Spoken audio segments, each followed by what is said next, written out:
U pismu ruskog patrijarha pročitanom na sahrani patrijarha Pavla u manastiru Rakovici, poglava Ruske pravoslavne crkve ističe da je put srpskog patrijarha oličenje svetosti i da je kao čovek koji je otelotvorio najbolje osobine monaštva uživao duboko i najiskrenije poštovanje Ruske pravoslavne crkve. I Sjedinjene Američke Države uputile su saučešće vernicima Srpske pravoslavne crkve. Patrijarh Pavle ima posebno mesto u srcima vernika Srpske pravoslavne crkve širom sveta. Naše misli su s njima u ovo tužno vreme, navodi se u saopštenju State Departmenta. Saučešće Srpskoj pravoslavnoj crkvi uputili su i predstavnici vlade i verskih zajednica u Slovačkoj. U srpskim pravoslavnim crkvama u rasejanju jutro su služene za upokojene liturgije. Tako je bilo i u Čikagu, u kome živi veliki broj Srba.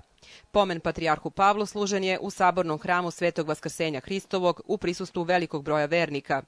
Liturgija za počivšeg srpskog patrijarha služena je jutros i u crkvi Svetog Save u Parizu i u mnogim pravoslavnim crkvama u svetu.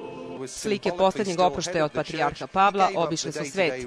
Najuticajniji svetski mediji iz regiona prenose da se stotine hiljada ljudi oprostilo u Beogradu od preminulog poglavara Srpske pravoslavne crkve i da su ispraćaju prisustvovali brojni crkveni i svetovni zvaničnici iz zemlje i regiona. Smirenost i skromnost patrijarha Pavla sa neobičnom čvrstinom duha i čvrstom verom bili su poznati daleko izvan Srbije, navela je ruska agencija ITAR-TASS.